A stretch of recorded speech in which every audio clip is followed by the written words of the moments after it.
Truth Espresso, episode 203.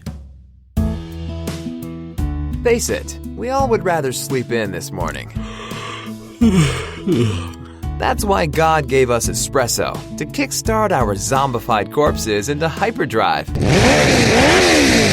And now, giving your mind and soul the morning shot of truth it craves. This is Truth Espresso with Daniel Minnick.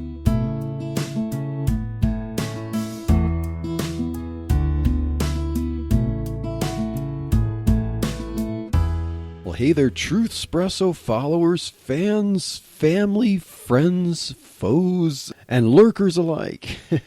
Sorry, you lurkers, you don't start with the letter F, but thank you for listening anyway to another episode of Truth Espresso. We are coming at you with another episode in our series on slander. This one continuing from the last episode to talk about parenting, how we should treat our children and not treat our children. And so last week we talked about reasons that parents might find themselves tearing down their children. But this episode, we're going to talk about 4 ways that we tear down our children. And I am joined once again by my sweet, beautiful co-host and wife, Chelsea. So, sweetheart, thank you once again for talking with me on another episode of Truth Espresso. Oh, yeah. Thanks for having me be a part of the series. This has been really convicting. Challenging, yeah. Encouraging. Yeah. Yeah, it's been a good study. So, yeah, thank you. Yeah, and thank you for all your help in putting some of this information together for this series, sweetheart. We're going to talk about 4 ways that we tear down our children. And these 4 ways all start with the letter C, and so that can help with remembering, and alliteration is pretty cool too. So do you want to start us off with the first way that we can tear down our children? Oh yeah, absolutely. So the number one, well, not number one as in most important, the first way that we could find ourselves tearing down our children is cold. So we can find ourselves being cold toward our children or emotionally unavailable. So basically, it's kind of a form of ignorance. You don't care about your children. You can just think they're an inconvenience at the moment, wish they just weren't there, don't bother me. Or so like seeing that your children are maybe struggling with something, maybe cranky, maybe they demonstrate they want to play with you, they just need something from you as a parent, but you're just going to be kind of cold toward them, just ignore them, just probably not smiling at them, not interacting with them as much. So tearing down your children, even when you're just not available in the way that children need parents to be available for, that's a way to tear them down without necessarily being expressed through words. Yeah, I think that this can be manifested in different ways. So I was thinking when you were kind of giving that example that some parents are just kind of checked out, like they're not invested in their children or in their family, and thinking of the example of the dad that just comes home from work, he hasn't seen his kids all day, he plops on the couch or chair, turns the TV on, and watches a sports game, and his kids come over and they're like, "Dad, play with us." He's like, "No, you're being too loud. I need to watch this show and see what the score is," and ignores, pushes his children away. And eventually those kids are going to not come and approach him anymore because all they're receiving is that cold response, that response of my game or this time is more important than you. And that just shuts our children down. And I mean, like you said, babe, that a lot of times this isn't something that we vocalize. We don't tell our children, like, I'm going to ignore you. But it's our actions, and even more so what we're not doing. This is like one of those kind of more passive things. Yeah. It can be demonstrated even through face expressions, just like lack of smiling, just any way where, yeah, as I said, that it's where children might not feel comfortable. You know, as you said, they're trying to approach their parents with something, but they don't feel like it's safe to do so because they're not appreciated. They're always feeling like they're a nuisance, or they never know when their parents are available. So it's kind of like maybe walking on eggshells, or, you know, trying to figure out how to break the ice, or whatever kind of metaphor I could think of for that. But so parents, you know, you need to make sure that, like, you can't just act according to your impulses and feelings. So yeah, there could be times as parents where you really do not want to be interrupted. You know, you're busy with something. It could be important or even not really important. Like you said, a sports game. I know some people might be like really into sports, that's like a very religiously important thing. So don't interrupt dad or whatever when he's watching his football game. And then whatever the needs of the children might be while the game's going on, it's like lift up the hand to kind of say away from me at the moment, or, you know, just not now, daddy's watching the game. Children need to know that they're appreciated, and that it doesn't matter how trivial you think their needs might be, because to them it's important, and, you know, it's a teachable moment to help dedicate the time to them. And I don't mean with a reluctant or raunchy attitude or cold attitude. You know, it might be difficult, but you don't express it. You've got to smile. You've got to be tender. You can't be cold. You need to be warm-hearted toward your children.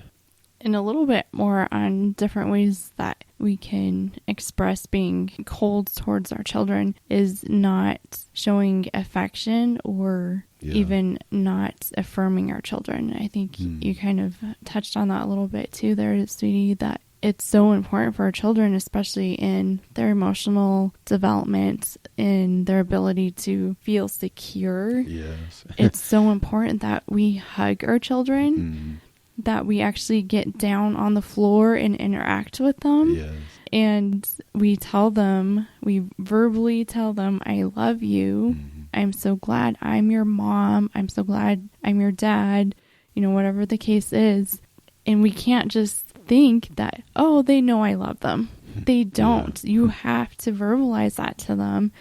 And I know just from different family members growing up that went through that, where their family did not express any type of emotion, or they wouldn't say I love you, they wouldn't give any hugs or anything like that, and it was just a cold way of living in that family, and that affects them into their adulthood. And it's just sad, like, being a parent, like, oh, I can never hug my kids enough, like, but that's my personality. So. Yeah, exactly. Like, it's a tragedy when some people have to feel like it's icy cold in the room when they're around their parents or their children or whatever, you know, as adults. Yeah, there should be this tender bond, and that takes work, you know. Even if it's uncomfortable. Oh, yeah, exactly. You still have to do it. Yeah. And so, with each of our points, we try to get some Bible verses kind of to line up with the point. So a good verse, possibly with being cold towards your children or emotionally unavailable, was the example. And I think we mentioned this last episode when little children are coming to Jesus and the disciples were trying to turn them away, but Jesus scolded them for that and said, "Let the children come to me." So Matthew 18:10, Jesus says, "Take heed that you despise not one of these little ones, for I say unto you that in heaven their angels do always behold the face of my Father which is in heaven." So Jesus is telling the disciples, be careful not to treat little children coldly like this. Don't despise them. Don't be cold toward them, because God has angels in heaven that basically represent, I know some scholars or Christians might read this and have this idea of guardian angels, but whatever the case, there are angels that know about us in particular and possibly are assigned to each one of us.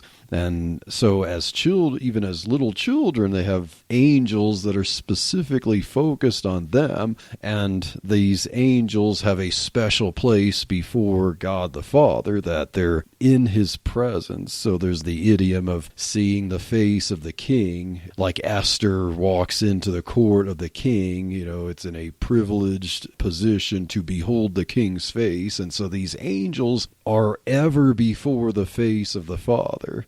And I can just picture Jesus looking at the corner of his eye at his disciples while telling them, this is how important this is. You've got to hear this. These children, their angels are ever before the Father, the throne of heaven. So for you to treat these children coldly, watch your step.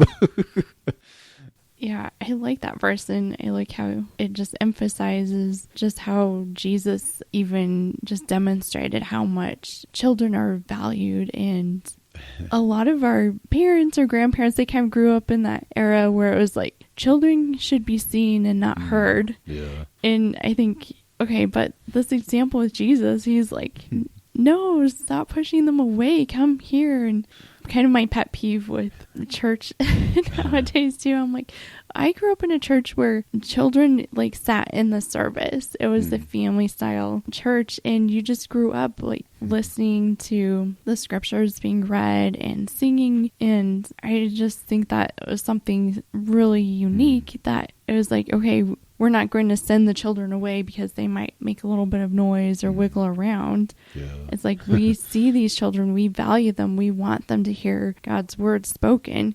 Of course, they're not going to understand it to the extent that an adult would, but they're still hearing truth, even at that young age. It just kind of emphasized this passage. Yeah. Some parents might come to church and it's like a time where, hey, I get to fellowship with, some of my adult friends, and okay, bring my children to church, and immediately, okay, I've got to put the nursery, got to put them in the children's church, or put them with their friends or whatever, so that they're out of my hair for an hour or so, and I get to fellowship with my adult friends. Like, church should be a family thing, and you should cherish having your children with you and talking with your children in church, and not be cold toward them. Yeah. So I think that verse helps us kind of transition to our next C word. So our next way that we can tear down our children is that we can be critical. This one is pretty easy to do. Yeah. We can be critical of our children very easily, and it's just one word even. And unfortunately, that results in our children having low self-esteem, or they feel like they can never say or do anything again because they don't want to experience that critical side of mom or dad again. And so definitely it's another way of just shutting down our child. And this is something that we have to definitely be aware of and try to avoid. Yeah, because we always have to keep into perspective the role of children in the family and in society, and how we're raising the next generation. And children have to learn and they have to mature. And so, yes, children are going to make plenty of mistakes. They're going to act in immature ways, and raising children, we have to think of it as teaching, instructing. When they do things wrong, we have to look at it in a way where, okay, how do I teach them that this was wrong? Here are the results of it, or this is where it might lead to, and how we remember not to do that again. And different ages, as they grow older, there's different ways that we handle that. But one way not to handle that at any stage is criticizing them for their actions, cutting them down, or saying, how could you do that? One of those phrases, those statements, expressions that just don't communicate any constructive information. All it does is put someone down. All it does is tear them down. It doesn't help them learn. It doesn't help them to realize there was a mistake now. This is a learning experience. I know we can do better next time. And unfortunately, children are so affected by our negative words they're going to hold on to the negative words longer and deeper than they do positive words. And just thinking that, okay, when we're critical of our children, that's going to impact them to such a deep level that it will take a while to help them kind of heal from that. It just makes me sad to think about, like, okay, how have I been critical towards my children and, have hurt them in that way? I mean, a lot of times it's in ways that we're not aware of either. And, like, we try and talk with our children about that too. Yeah. We've mentioned before, like, okay, if you feel hurt or sad or that something was done wrong, please come and talk to us, because that is what helps us learn that we can do things differently. But I was thinking an example of being critical, and I want to hear your thoughts on this too, babe. So I'm trying to think through. There's some parents that want to have like every little thing just be perfect with their child. So like criticizing how they hold their pencil, how they eat, how they sit, how they do all these different things at a very young age. Even to the point of, okay, if you wiggle when you're sitting down and you're supposed to be listening to a sermon, you get a slap on the hand or something. To me, that doesn't seem like a biblical approach to training your children. Like, recognizing that training is kind of a progressive thing. You can't expect them to be perfect angels right from the start. There has to be some allowance for them being children, as they're growing up, while still having boundaries to help them know how far they could go at any given age. So I guess I'm trying to ask too, like, okay, at what point are we being nitpicky about things? Yeah. Okay, does it really matter how you hold the pencil? If you're trying your best, your writing is legible. Yeah. Does that in the long run really matter? Or are we just trying to be nitpicky about something? Or they're helping fold the laundry and they fold the socks like different than I would. Am I going to criticize how they fold the socks? Like, no, they're learning. But it seems like it's easy to often fall into that nitpicky side of things. Like, okay, you need to do this and fix this, and you did that wrong, and all that negativity without any affirmation of, wow, thank you, you folded all those clothes yourself. Like, that's a huge thing for a young kid. And just trying to think of that positive side, because then do you think they'll be more willing to fold laundry again if you're saying like, wow, you did that basket, you folded it all, thank you? Or if you're like, oh, you didn't fold that right, you need to do this again. Yeah, so the example of like folding laundry and stuff, like, okay, so your child wants to help out and they fold it all wrong, where you know that I have to go through, unfold it, refold everything. It's going to take a while. That's not when you criticize your child. What you should do is to praise them for trying to be helpful. You can't have expectations of your children as if they were your peers. So just because the result is not to your liking doesn't mean, you criticize them. It's like, what were they intending to do? As you mentioned, sweetheart, that were they trying their best? Were they trying to be helpful? Yes. Have realistic expectations for children and realize that they learn and mature and grow with our help. And so praise them where praise is due, even if it requires more work on our part and stuff like that. Just like with the previous point about being cold and this one with being critical. So with all the points, as children are learning and maturing, they're going to remember the way parents treat their children really burns into their minds as they grow up. So when they're adults, they're going to remember a lot of the negativity. Think of parents who are mostly cold through most of the child's growing up. Those few moments where the parent was actually a little bit fun and stuff, children will cherish those, but then what's burned into them is like, why couldn't they be like that all the time? Same with being critical. If you have unmitigated criticisms or just frequent criticisms, the children are going to remember that into adulthood. And so, it's important that if we find ourselves slipping up, saying things critically to apologize and be tender and stuff like that. That will help cancel out things being burned into their memory because they remember how we handle things, not how we would be like mean and critical. Looking for strategies that will help you engage in meaningful conversations with members of the Mormon Church?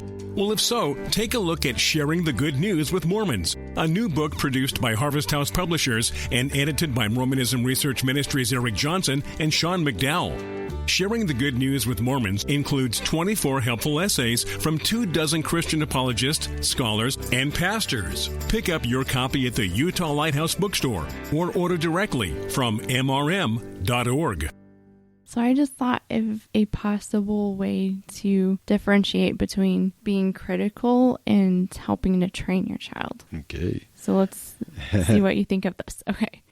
So I'm thinking that this might be helpful if we think that we should never criticize their character, like who they are. Definitely. So never being critical about like you're slow or you're fat or you're dumb. You're dumb. Yeah. Like that's biting criticism there, where if parents say things to their children that kind of indicates that they're unintelligent, they lack necessary intelligence, because then they'll have that insecurity when they're adults and they'll do things to try to mitigate that will lead into more troubles. And so we always want to be positive, even in moments where, they do things wrong. We got to turn into a positive encouragement for, let's try again another time and we'll get it. And this is a learning experience. So if we say we never criticize their character, but we always help or point out when there's a sin problem, I guess. So if they're being disobedient, like one of our kids did not want to put her pants on today, and she kept saying, no, I don't want to. And not criticizing, like, you're being a brat. That would be criticizing her character versus saying, no, we don't tell mommy no, we need to obey and put your pants on nice. Like addressing that sin behavior.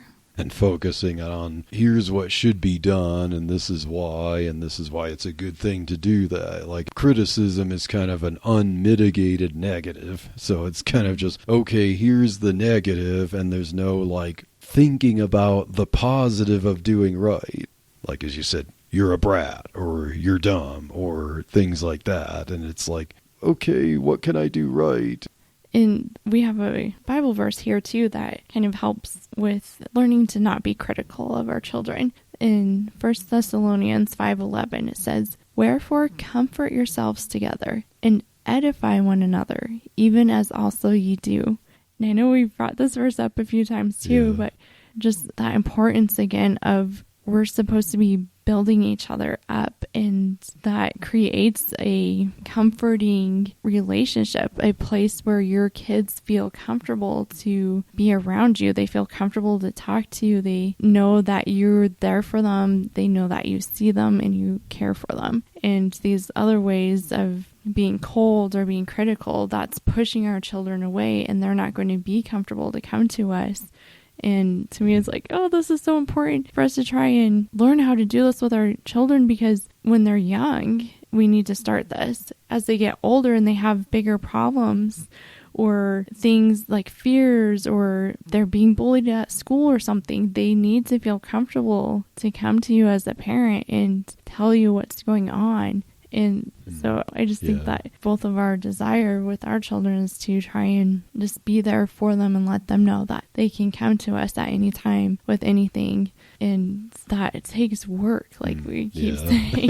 This doesn't just happen. Yeah, exactly. Because we want to say, if you're listening to this and hearing us talk about things like, yes, we'll repeat this. This is challenging to us. This is something that we always have to be thinking about. If you think of Proverbs, where it talks about binding the law, around your neck, you have to keep reminding yourselves to do the right thing, because what we're talking about here, it's much easier to do these things. It's much easier to be cold and critical and everything else than to say and do the right thing. So that's why it takes work.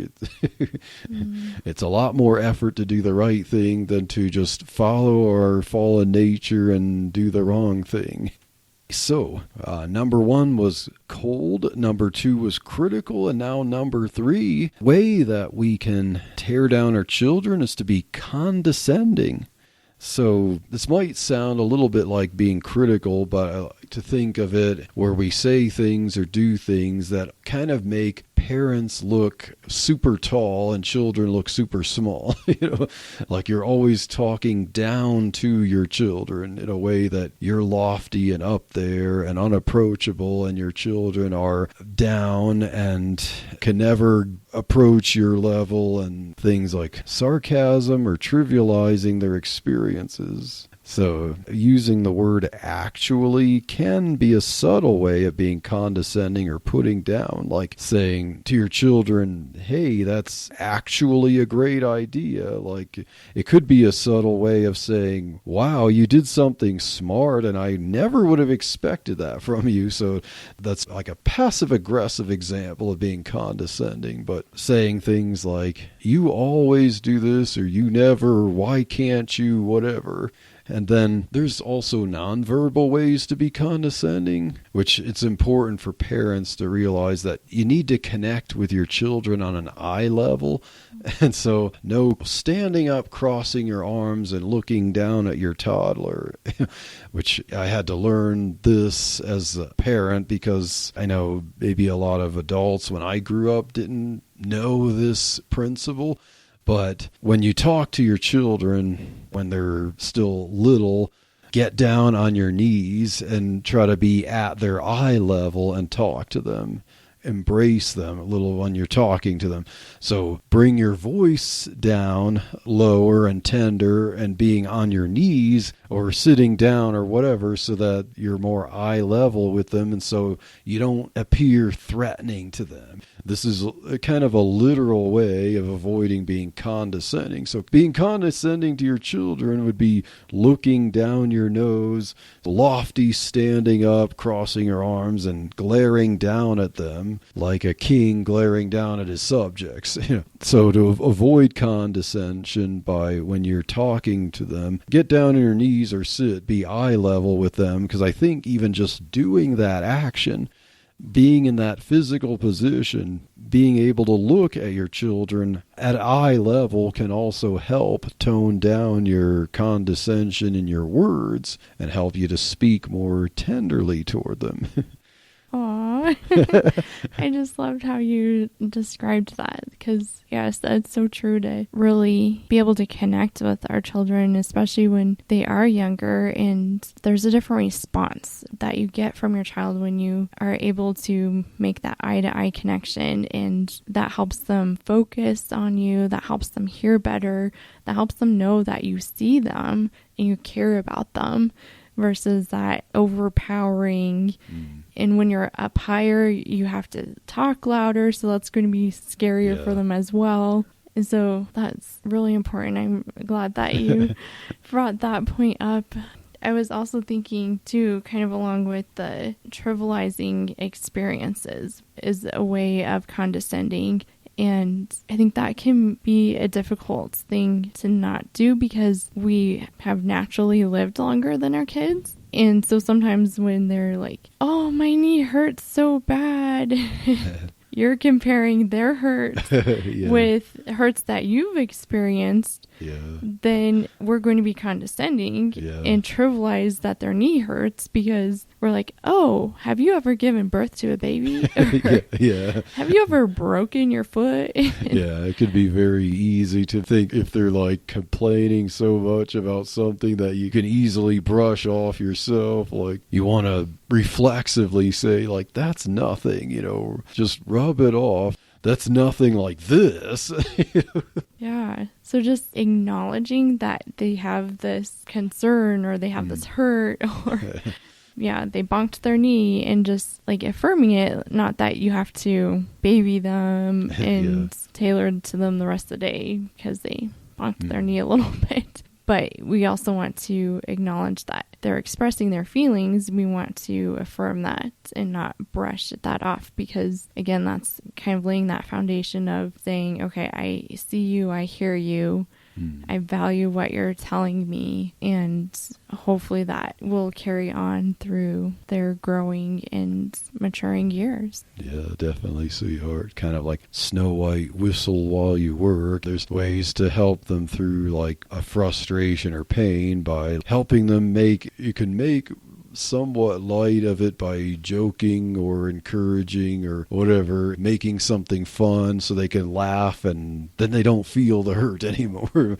whatever. So we have a few verses for talking about condescending or avoiding them. Ecclesiastes 10:12 says, "The words of a wise man's mouth are gracious, but the lips of a fool will swallow up himself." And so, yes, we don't want the lips of a fool to swallow ourselves up in condescension.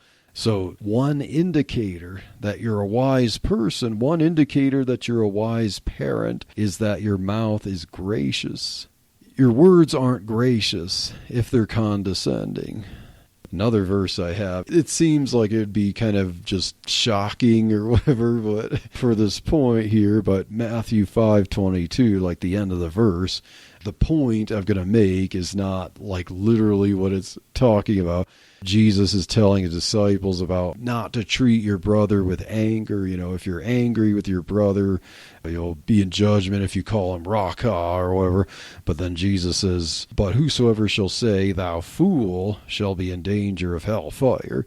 And there's kind of a legal system in Israel, punishments for things like the council would judge and things that would kind of be equivalent to murder, but with your words. And so Jesus is putting an importance here on calling someone a fool, like basically almost declaring that their life is over, it has no meaning. You've basically lied about someone in a way where it's like, okay, your life at this moment, you're just a fool. Like that was considered very dreadful, like inflicting a punishment on someone at this time. And so it was considered like a crime. And Jesus is saying, if you say to someone, you fool, there's the valley of Hinnom there, which became an illustration of eternal fire, Gehenna and stuff like that, where things that were condemned to die, would be thrown into the valley of Hinnom there, where there was idolatry, idols were burned up and so on. So basically,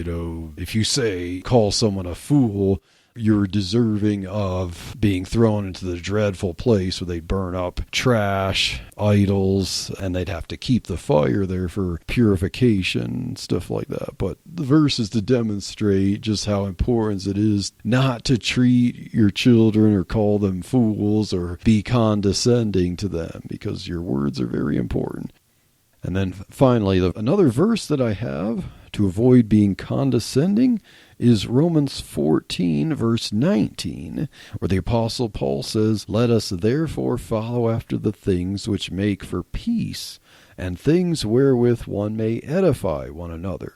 So we have edifying there, and things which make for peace would be things that you see each other on eye level, and condescending is not edifying. And so you want, as a parent, to be peaceable with your children. Edify them with your words. Edifying will cancel out condescension. So I was thinking that our trivia question this week. The trivia. Yep, here it comes. It just seems like it might fit with the condescending section here, because I was thinking that sometimes when we're condescending to our children, that it's a part of pride on our part as a parent, that, oh, we're older, we're wiser, we've lived longer, like we know more. So it's kind of this prideful thing, maybe a powerful thing. We kind of talked about that last week, about reasons why we may tear down our children. And so just thinking on that side of it, and kind of if we have that heart or those thoughts towards our children, then we're going to be condescending towards them. And I just think that there's so much that our children teach us that I'm always like, wow. But I love it because there's a lot of verses in the Bible that talk about being like little children, like have faith of a child. Like humble yourselves and become as a little child is what Jesus said. So we could learn humility and trust, faith from a child. Yeah. So you ready for the trivia question from that? Bring it on. Okay. Do you know who the youngest king was in the Bible? Okay, I might get this wrong, but I know there were two kings. One of them was Josiah and one of them was Joash, that I remember were young when they started. I think Josiah was 8, and I'm trying to remember if Joash was younger or not, but okay. Was let's see. Was he 7 or maybe? Yeah. Okay. Oh, yay, I finally got a trivia completely correct. Okay, so for some reason, I really thought I always heard that Josiah was the youngest king. So I was looking that up. I'm like, oh, okay. I don't know why that stuck in my head so much, but yeah, good job. So Joash was 7 years old, and he was the 8th king of Judah and reigned for 40 years. Oh, wow. So that's a long time to reign for being so young. Yeah. So sometimes, I don't know, I just think that, not that we have to swap places with our kids or like put them on a pedestal type of thing, but just, again, like understand that our children do have a lot of information, knowledge, they have curiosity. That faith of a child is something that I learn a lot from with our kids. It's like, wow, they just have so much faith in God sometimes. And I'm like, oh, I need to have more faith. And so I think it's just like such a unique way that you can view your children that way, not as this prideful, powerful, condescending way, but as, oh, wow, I'm so thankful and so blessed that I get to be a parent and I can learn from my children too, and hopefully they are learning from us as well. Definitely, sweetheart. It's interesting to think of 7-year-old or 8-year-old king. Now, I'm sure he had plenty of advisors, and he would probably make the final decision after the adult advisors would give him all the options and explain to the best of their ability. But wow, yeah, 7-year-old king. Yeah, but reigned for 40 years, like that's pretty good. Yeah. I speak to parents all the time who come up to me and they see what's happening, but they don't know what to do. And I just want to stand up and say, you can do this. Here is a solution. This is Yvette Hampton, host of the Schoolhouse Rocked podcast. Join us each week for a new episode as we offer encouragement and resources on biblical discipleship from popular speakers and authors, as well as parents just like you and me. Find out more at schoolhouserocked.com or listen anywhere you find your favorite podcast. Okay, our last point. So point number 4 for ways that we tear down our children is the word controlling. Sometimes we can be controlling. And I mean, just kind of like the 3 previous ones, this is a way that we can tear them down in a less obvious way. I'm trying to think of the best way to explain that. You can do it manipulatively. Oh, yeah. And that would be just a sly way of controlling your child. Or you can be controlling in a more outwardly way of through punishment or micromanaging everything. And unfortunately, when we're controlling our children so much, that inhibits their ability to learn, to grow, or even to become independent. Trying to think of examples like maybe an extremely strict diet or something like that, or very rigid hours. Of course, as children mature, parents can be a little more lenient on certain things. Like, okay, now you have this privilege because you've matured, you demonstrated that you can be responsible with this. So one thing that I've been trying to work on for not micromanaging, because I really like organization, and so then I want my kids to be organized. But recently when we let our kids go up to their grandma and grandpa's house, it was like okay, I really wanted to pack their bags for them. So everything would be neat and in order and all their clothing sets together. But I mean, for our older kids, I'm like, if I keep doing the packing for them and trying to micromanage how neatly put together everything is, then they're never going to learn how to do that. So I was like, okay, so let's think of how many days you're going to be there. So how many socks do you need and pants, and had them get the items and put them in there. And I mean, our oldest even helped me make a list, and he checked off everything he put in the bag, and then he checked off the other side when they repacked it to come back home. And so he was actually a little more organized than I was even with his checklist. But sometimes it's so easy for us to just want to micromanage and control everything. But then again, then that's inhibiting our child's ability to learn how to do that. Yeah, because I could think of two possible results, like say if parents are overly controlling of their children, like from day one up until they leave the house. One way that children could end up responding once they're out of that situation, would be like they're overly dependent on it. So like they could be overly dependent on their parents to continue to micromanage things so they can feel lost and insecure if they don't have that in place all the time. Another result can be, well, once the shackles are off, then the pendulum can swing, and then they become overly liberated to where things that wouldn't be, say, tempting to some children who are well balanced, well, to the overly controlled child, slight freedoms can turn into temptations to go overboard, Like, say, parents are overly controlling on their children's social life or something, or like it's evil for a child to shake hands, like with kids of the other gender, because it's like we got to protect them and make sure they never have any kind of temptations of anything. And so once, sometimes kids are going to be overly sheltered from that kind of thing. And then once they leave the home, then it's like, I'm free of that now. Now everything, is up for grabs, and end up like making shipwreck of their lives by going off the deep end with liberty. But or even before they're ready to leave the house, it can cause a defiance or rebellion in a younger child where they feel like, okay, I don't want to be controlled anymore. I'm out of here. And last week we talked about some of the statistics of runaway children, and it's a huge problem. And if we're being either way passive and letting our child get away with everything or ignoring them, then they're going to feel like they're not even valued or they're not even wanted. They could easily leave home. If we're on the opposite side of that, where we're controlling everything, micromanaging everything, they can feel like they're suffocating and want to break free from that. Yeah.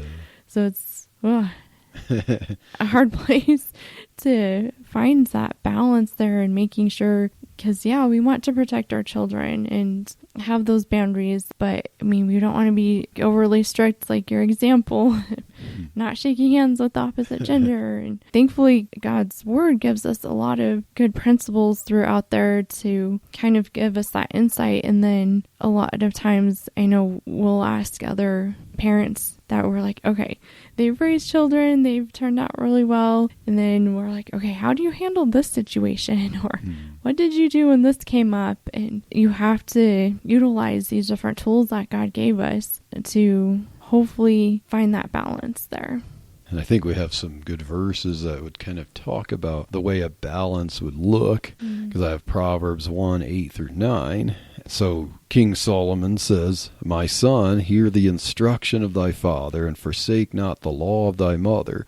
For they shall be an ornament of grace unto thy head, and chains about thy neck." Now, chains is referring to decorative, like kind of like a necklace, like golden chains, like jewelry. And so the instruction of a father and mother should be such where when the children are adults, it's like they can just proudly wear it. It feels beautiful. It feels like, oh yeah, these are good principles that I learned from my parents. They are practical. I can live in my life. I can go out in public and practice these things and they feel like they're kind of part of my attire and they make me look good in public. I was just thinking, like, this verse was a perfect verse for tonight. That my mom and I were talking about this morning, that it just seems there's so many young people that are confused today, and they don't understand basic right or wrong or truth and lies. They're not taught that. And I think this verse shows like how important that is, that we do teach our children what is right and wrong. We teach them what is truth, because that is what's going to guide them as they grow and they go out and they're on their own. And that helps with eliminating the confusion and just the moral depravity that we see today. It's just astounding, like how some of these young people think. And also it's very sad because it's like, oh, you just were never taught what's right and wrong. And now they're kind of just wandering and searching for something. Yeah. I like that verse. That was a good one. Yeah, I thought it was cool. Like, okay, instruction should be such that it makes sense when you're an adult and it feels good and practical and beautiful to live it out as an adult. Well, it does feel good to have that clarity and kind of that knowing of, oh, I shouldn't do that. Oh, I need to do this. Not that vagueness. Or just unnecessary institutional rules, but practical universal rules. I also have 1 Peter 5:2-3. The Apostle Peter, who's an elder in the church, is telling other elders in the church how to deal with those who are under them, or like the flock of the church. But I think this applies well to the kind of roles of a parent with their children. He says, feed the flock of God which is among you, taking the oversight thereof, not by constraint, but willingly, not for filthy lucre, but of a ready mind, neither as being lords over God's heritage, but being examples to the flock. So I would think that parents who are very controlling are parents who often are insecure, because I don't know how many parents are overly controlling or manipulating their children who are leading by example. Do they put this yoke around their own necks and then tell their children, or is it kind of like what we mentioned in the last episode about parents who often expect more of their children than they achieve themselves? So like a shepherd goes in front, feeds the flock, leads the flock, protects the flock, but is not constraining the flock and being a lord over the flock. So parents should be examples to their children. The final verse I have for not being controlling over your children is Hebrews 12:11. So the unknown writer of Hebrews there says, now no chastening for the present seemeth to be joyous, but grievous. Nevertheless, afterward it yieldeth the peaceable fruit of righteousness unto them which are exercised thereby. So as parents, we think of when our children are young, the chastening that we give them because they're needing to learn from this point, and they don't understand much. Chastening can be difficult. It's not joyous but grievous, but later on it becomes something that's peaceable fruit of righteousness. Oh, I get it now. This is why you said this to me when I was a toddler. This is why you continue to say this to me and mold me in this way. And so controlling your children doesn't result in a chastening that's ever peaceful and brings about peaceable fruit of righteousness. A proper balance of chastening would, yes, be grievous to younger children as they're having to learn how to behave and don't understand it yet. But as we guide our children, chasten them, well balanced without being overly controlling and without tearing them down, it will ultimately, afterward, yield the peaceable fruit of righteousness. And so that was 4 ways that we can tear down our children. To be cold toward them, critical of them, condescending toward them, and controlling of them. And we hope that these 4 points, the illustrations, the verses that we brought up will be helpful, challenging, and encouraging to you, just as it's challenging and encouraging to us as we're our parents in training. And so we hope that you enjoyed this episode and that you will continue to stay tuned for more episodes of Truthspresso. So we look forward to you listening to the next episode of Truthspresso, and God bless.